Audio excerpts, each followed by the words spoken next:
When people ask me what do I do for a living, I never tell them that I'm a day trader. I tell them that I'm a risk manager, and while they're confused, it's the truth. As traders, if we put ourselves in the position to manage our risk first, that's when the profits will come. And in this video, I really want to discuss my personal risk management system, and I'm going to discuss how everybody watching this can develop their own risk management system and put themselves in the position to be risk managers first, because once you could do that and protect your losses, the wins will take care of themselves and you will be able to consistently grow your trading account. Now, my risk management system is very simple, but at the top of it, what's most important is what I call R multiple. How much money am I willing to risk compared to how much money I'm going to be rewarded if I am correct? The higher the R multiple, the less amount of times you can be correct and still come out profitable and still come out with green trades. Now, I will only ever enter a trade if my risk to reward ratio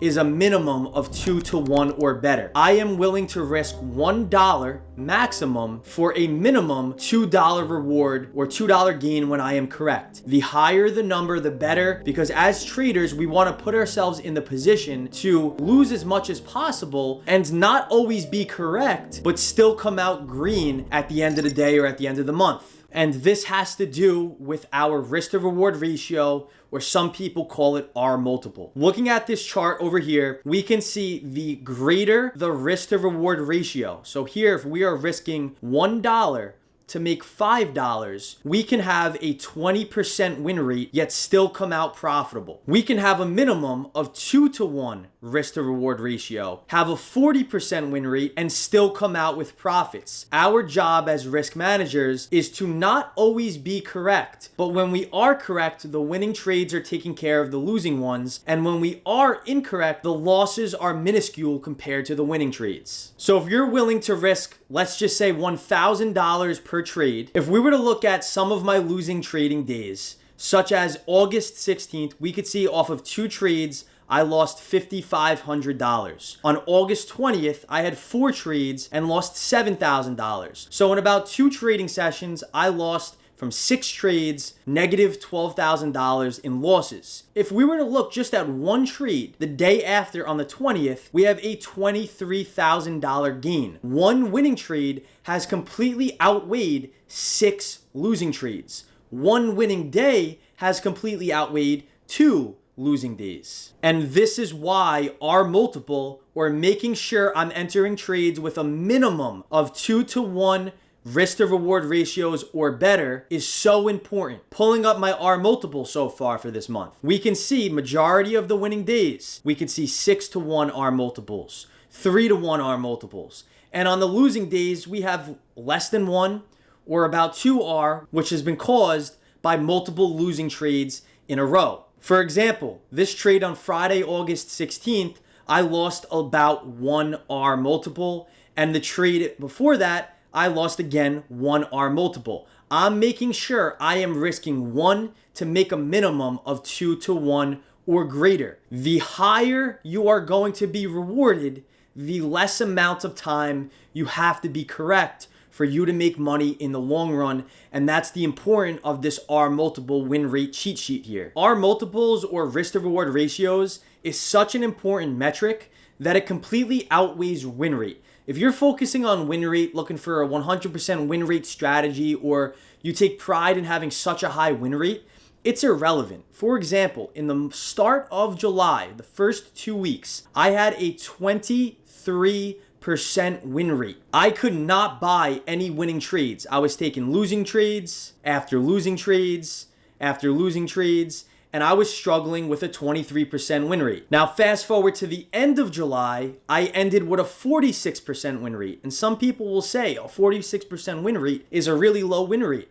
Well, to start the month with a 23% win rate, to end the month with a 46% win rate, and still come out the month very profitable, goes to show you win rate is irrelevant.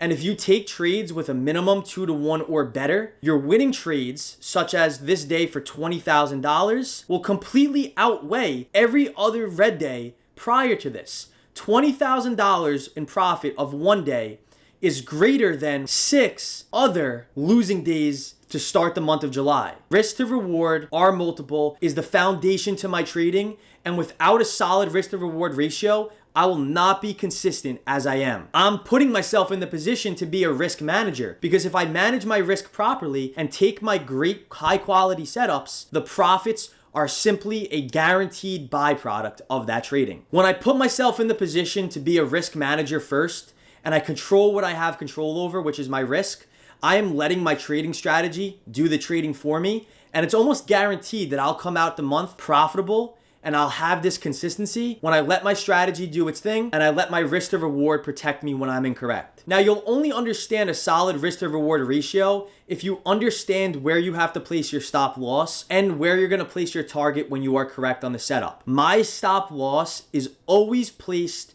at an invalidation point based off of the chart. Where is my original analysis going to be proven incorrect? And every setup, every trade, every chart will be different, but my stop loss always invalidates my original analysis. For example, in this trade right here, I took the S&P 500 long off of this level of demand. It was a 4.5 to 1 planned risk to reward ratio. I was risking $3,300 to make a $15,000 profit. Entering when the market bounced off of this level of demand, we have to figure out where will my analysis be incorrect. If I am reading that buyers are present here at this level of demand, if the market goes against me, where is that going to invalidate those buyers at this level of demand?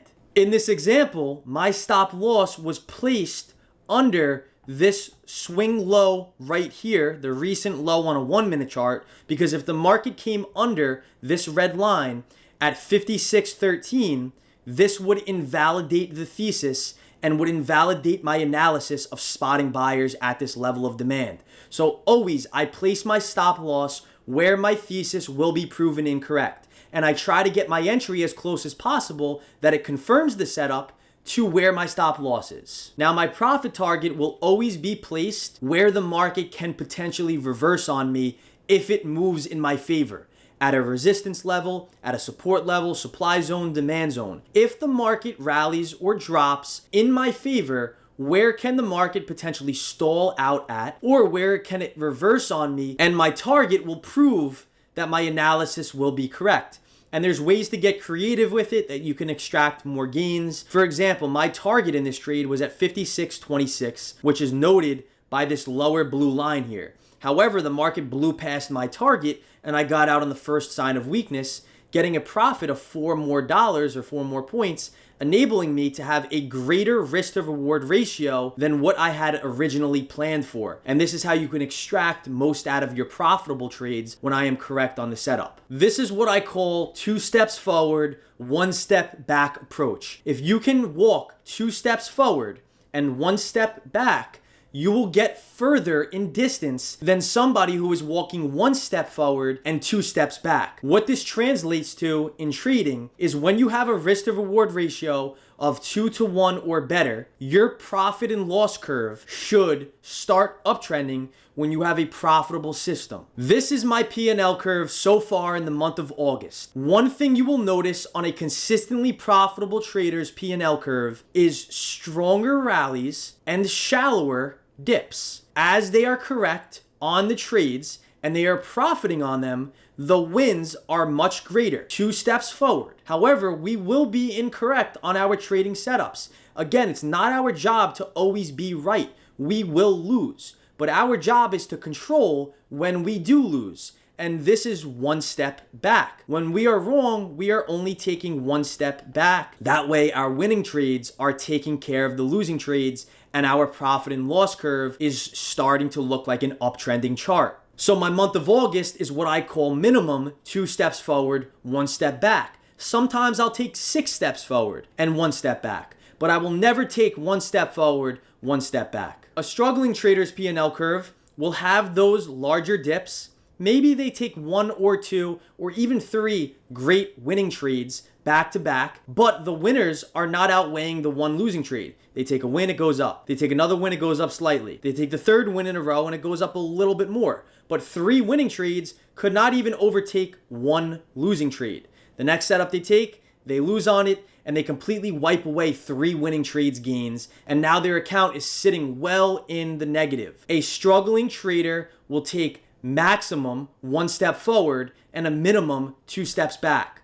But a profitable trader will take a maximum 1 step back and a minimum 2 steps forward. And this is how you propel yourself to grow your trading account and build consistency. Now, how can you build a successful risk management system? Now that you understand those points and the graphs of a struggling versus profitable trader, and understand where to place your stop loss and target, and you understand R multiple, now we have to talk about something that I have not heard anybody else on the internet talk about or implement. And this was a complete game changer to my trading and everybody else that listens to my advice with this. This involves keeping your risk consistent on a trade-by-trade basis and adjusting your position size relative to the risk depending on that specific trading setup. The first thing you have to do is understand how much money you are willing to risk on every single trade that you take, knowing that if you are incorrect and your stop loss hits, this is the max amount of money I'm willing to give to the market. Now, the rule of thumb is 1 to 5% of the total value of your trading account.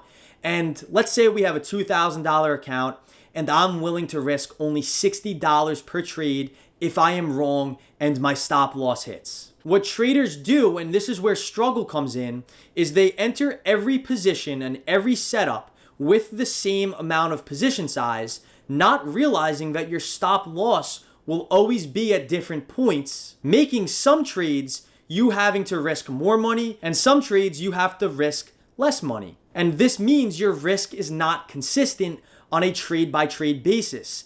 And what this does is it enables you to have, let's say, one really good winning trade, but then one losing trade completely wipes away because you went in with the same position size and your risk was too much. When you don't implement consistent risk on a trade-by-trade basis, this is when the struggle comes because you are essentially taking 1 step forward and 2 steps back. If your risk is not consistent, one trade you might lose $60, but the next trade you might lose $300. If I were to look at all my losing trades, they are all right now, based off of my current risk tolerance, is around $3,000 to $4,000.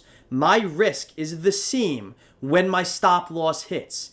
If your risk is different when your stop loss hits and it's inconsistent, this is when you're going to have very inconsistent trading results. Keeping your risk consistent makes your risk to reward ratios much consistent. What I mean by this is on a trade-by-trade basis, your stop loss is going to be placed at different points. One trade, you might have a 4-point stop loss. Another trade, you might have a 2-point stop loss. So if you went in with the same position size, you're going to lose more money when your stop loss is wider. But being able to adjust your position size relative to the risk dependent on that setup will keep your risk consistent and will have your P&L curve looking like an uptrend if you're trading with a successful strategy. So if our risk is $60 and our stop loss is 4 points away, we can theoretically, having a $60 risk, could trade 3 contracts. However, we have a great entry and our stop loss is only 1.5 points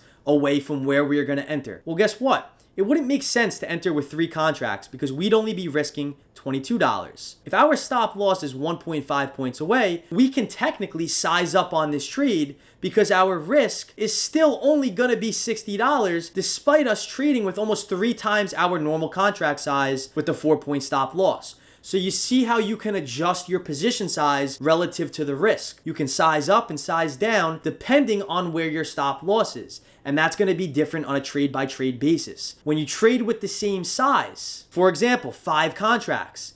Let's say we had one trade, a 2-point stop loss. Great, we're only going to lose $50. But we take the same 5 contracts with a 6-point stop loss. Now our risk is $150, almost 3 times our normal average risk on our losing trades. This enables us to have such larger losing trades that the winners can't even take care of the losing ones. And this is why traders' charts look like a downtrending chart, because their P&L curve is struggling severely, not implementing proper risk management. And when you put your focus on risk management, your account can consistently grow because your losses are protected and your wins will be amplified, especially trading a profitable strategy. In this trade right here, this was a $24,000 profit. I had about a 7-to-1 planned R multiple, and by the time I sold this trade, I had an 8.1 R multiple. I risked $3,000 to make $24,000. Now let's just cut that in half. Let's just say our risk is $1,500. Well, am I willing to risk $1,500 to make $12,000? You have to be comfortable losing X amount of dollars if you want to make X amount of profits.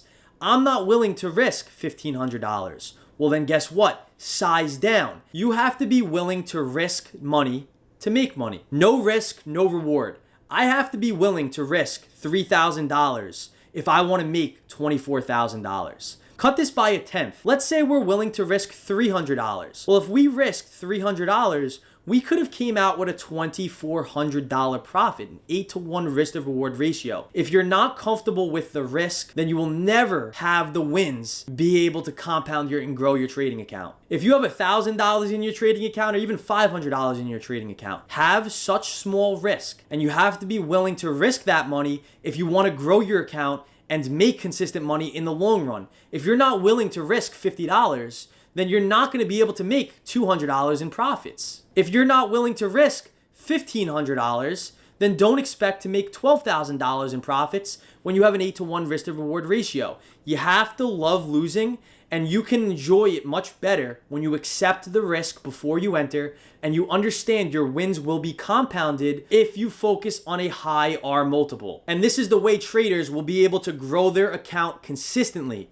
small account or large account, by becoming a very good risk manager. Focus on risk to reward ratios, R multiples, understand how much money you are willing to risk per trade, adjust your position size relative to the risk that you are comfortable losing, place your stop loss at an invalidation point, and have a static target susceptible to change where the market can reverse on you depending on specific market conditions. If you do this, you can consider yourself a risk manager, and risk managers will always come out green in the long run when they have a consistently profitable strategy. Become a good loser. Accept that you will lose, and you will start trading and seeing the market a lot differently. If you learned anything from this video, I would appreciate you to subscribe to my channel, comment any questions, and leave a thumbs up on it. But other than that, I'll see you on the next one. Peace out.